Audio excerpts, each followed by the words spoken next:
Assalamualaikum warahmatullahi wabarakatuh.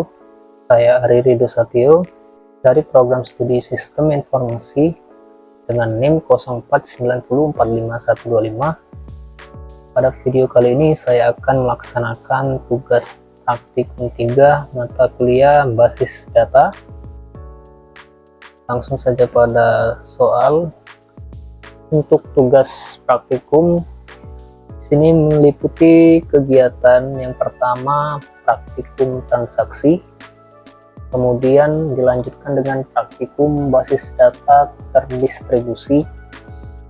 Untuk petunjuk pelaksanaan, di mana setiap tahapan praktikum mengikuti tahapan atau langkah yang sesuai dengan penjelasan pada panduan praktikum yang tersedia dalam e-learning dan DMP basis data. Berikutnya merupakan panduan atau tahap praktikum transaksi dan basis data terdistribusi. Untuk langkah pertama di sini, transaksi terdiri dari commit, rollback, checkpoint, dan kemudian trigger. Selanjutnya untuk basis data terdistribusi, melakukan replikasi basis data dari komputer 1 melalui Windows 10 ke komputer 2 melalui sistem operasi Ubuntu.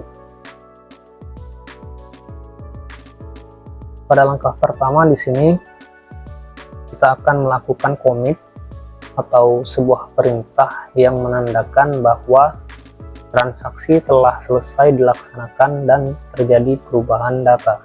Untuk perintah pertama kita akan melakukan perintah tanpa commit.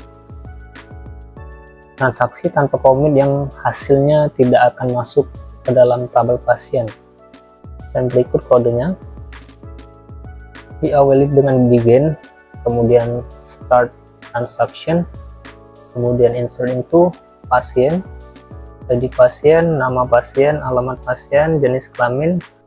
Sini untuk value-nya dengan ID pasien 6, nama pasien Tito, kemudian alamat pasien Jalan Pakis Haji nomor 23, dan jenis kelamin bernilai 1 atau laki-laki. Kemudian dilanjutkan dengan perintah select bintang from pasien dan diakhiri dengan N. Berikut kita akan implementasikan pada halaman PHP MyAdmin. Di menu routines kita pilih create new routine, kita buat saksi 1, kemudian parameter kita hilangkan drop, kemudian kita pastikan kodenya, klik go. Maka untuk routines transaksi 1 setelah dibuat, kemudian untuk menjalankan transaksi 1 kita dapat menggunakan perintah berikut. Call transaksi 1, klik go. Maka di sini akan menampilkan data dengan ID pasien 6, kemudian nama pasien Tito, diikuti dengan alamat pasien dan jenis kelaminnya. Namun untuk transaksi ini tidak diikuti dengan perintah commit, jadi tidak akan muncul pada tabel pasien. Kita lihat di sini terlihat pada tabel pasien untuk ID pasien dengan nomor ID 6 dan dengan nama Tito tersebut tidak muncul dalam tabel pasien. Selanjutnya kita akan melakukan perintah dengan commit, yaitu dengan transaksi 2, dimana jika sebuah perintah SQL baik memasukkan, merubah atau menghapus data telah dijalankan namun belum sampai commit, maka perintah tersebut tidak akan merubah isi tabel. Namun apabila kita sudah memasukkan perintah commit, tentu perintah tersebut akan merubah isi dari tabel tersebut. Berikut untuk contohnya, di sini begin, kemudian dilanjutkan dengan start transaction, kemudian insert into pasien, ID pasien, nama pasien, alamat pasien, dan jenis kelamin. Untuk values kita isi seperti pada transaksi pertama, namun pada bagian sebelum end kita tambahkan perintah commit.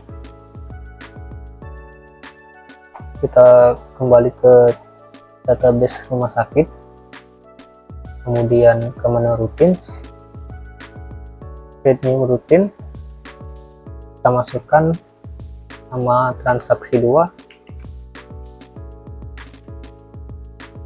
Kemudian untuk parameter kita drop, selanjutnya kita kopas, kemudian kita klik go, maka akan muncul daftar transaksi kedua di sini. Kemudian kita akan menjalankan transaksi kedua, bisa langsung kita klik di sini execute. Di sini terlihat tadi pasien 6 dengan nama Tito yang sebelumnya kita input telah masuk ke dalam tabel berikut. Kemudian untuk menguji apakah perintah commit ini dapat berjalan dengan baik, kita akan mengeceknya ke dalam tabel pasien. Terlihat di sini pada tabel pasien untuk ID pasien 6 dengan nama Tito telah berhasil kita tambahkan ke dalam tabel pasien. Perintah selanjutnya yaitu rollback, di mana perintah ini menggugurkan perintah yang sedang berjalan.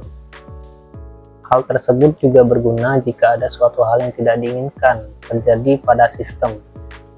Namun, pernyataan rollback akan berpengaruh jika perintah yang sedang berjalan belum commit. Nah, di sini untuk perintahnya dimulai dengan begin, kemudian start transaction, kemudian update pasien, set nama pasien danar, where ID pasiennya 3, kemudian di sini ada perintah rollback, selanjutnya commit, kemudian select from pasien, dan terakhir end.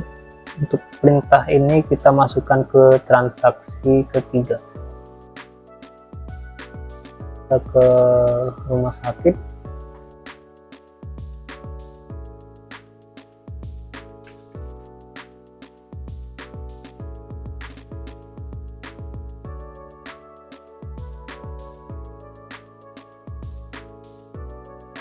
kita kopas saja untuk perintahnya, kemudian kita klik go, kita klik execute.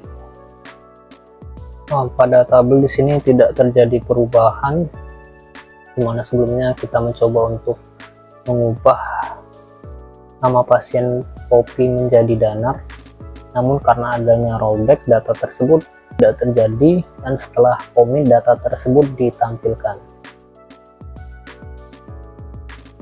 Selanjutnya dilakukan perintah insert data baru pada tabel pasien dan pada ID pasien 3. Kemudian akan dilakukan perubahan data update nama pasien menjadi Septin. Namun setelah perintah insert, dilakukan perintah selanjutnya adalah rollback, dan setelah itu dilakukan perubahan nama pasien menjadi Septin. Itu tidak terjadi penambahan data karena di rollback.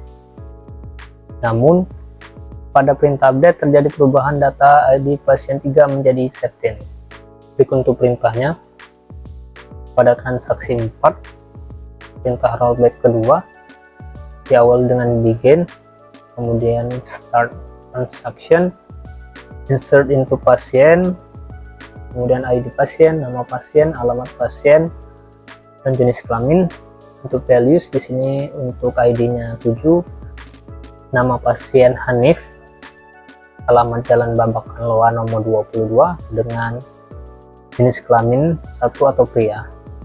Kemudian di sini ada perintah rollback, dilanjutkan update pasien, set nama pasiennya Septin, per ID pasien 3, dilanjutkan dengan commit, kemudian select from pasien, dan diakhiri dengan end. Langsung saja kita kembali ke halaman PHP MyAdmin, klik database rumah sakit, routines, kemudian kita tambahkan transaksi keempat, kemudian kita kopas untuk transaksi keempat, seperti tadi. Go, kita execute.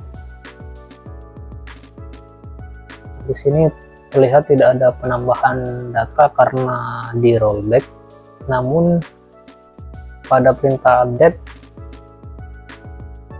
terjadi perubahan ID pasien 3 menjadi 17.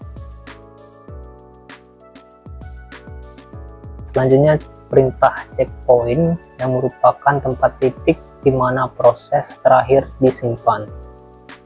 Kemudian di sini kita akan memasukkan 3 buah data ke dalam basis data, di mana merupakan transaksi kelima. Di sini untuk perintahnya. Kemudian untuk hasil data yang masuk ke dalam basis data hanya 2, yaitu ID pasien 7 dan ID pasien 9. Sedangkan untuk ID pasien 8 tidak masuk ke dalam basis data karena di rollback.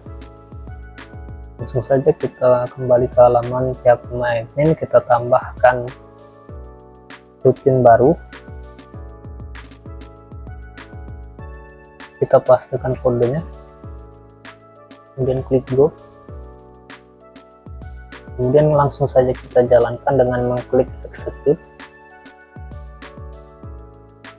Di sini terlihat data yang masuk cuma 2, yaitu ID pasien 7 dan 9.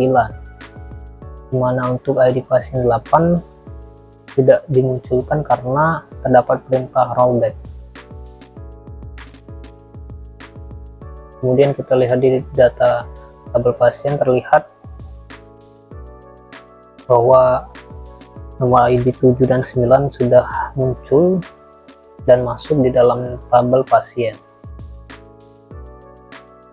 Selanjutnya terakhir untuk perintah trigger, di mana sebuah perintah atau event yang dapat memicu perubahan sebuah basis data. Ini event dapat digunakan yaitu memasukkan insert, perubahan, update, dan penghapusan atau delete.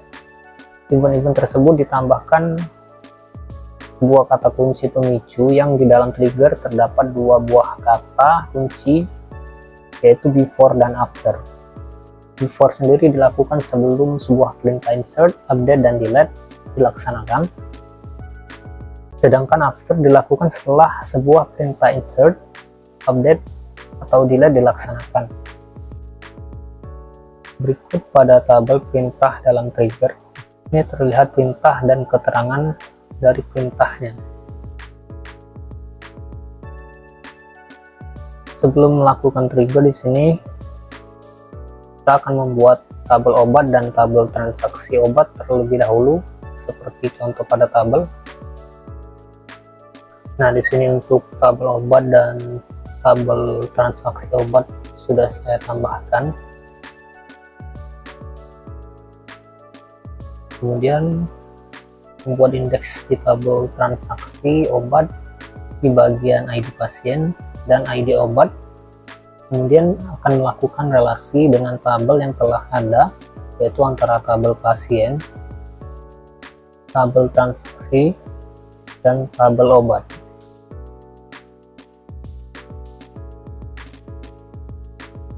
Nah, setelah selesai, lanjut.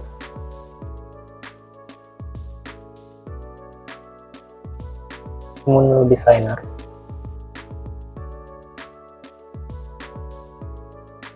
Kemudian centang semua tabel yang ada, maka akan muncul tabel untuk transaksi obat dan tabel obat. Kemudian akan kita relasikan antara tabel pasien, kemudian tabel transaksi obat, dan tabel obat.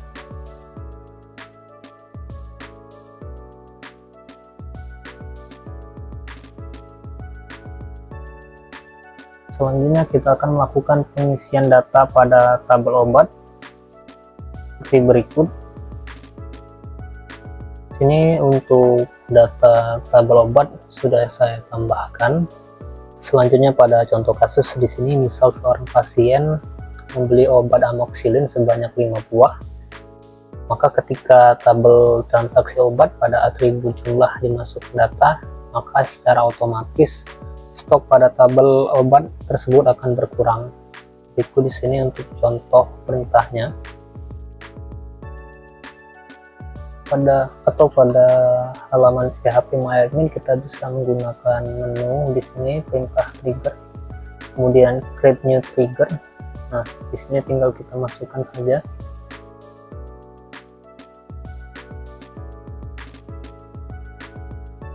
Kita masukkan seperti contoh pada kasus tadi.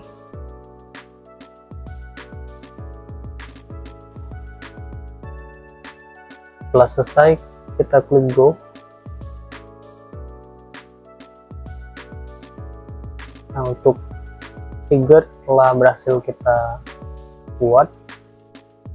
Untuk mencoba trigger, kita perhatikan dulu pada tabel obat.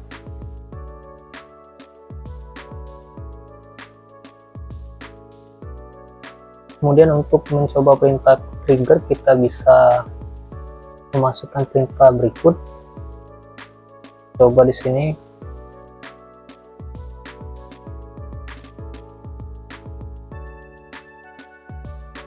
Nah, kita cek pada tabel obat.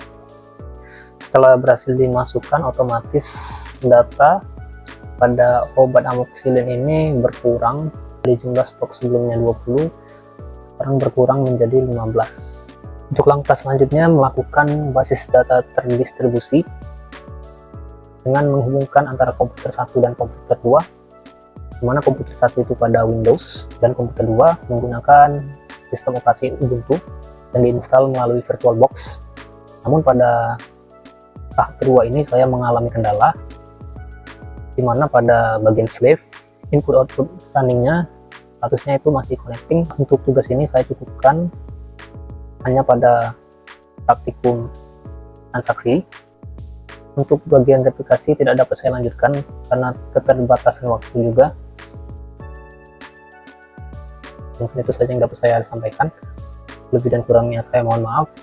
Saya akhiri. Wassalamualaikum warahmatullahi wabarakatuh.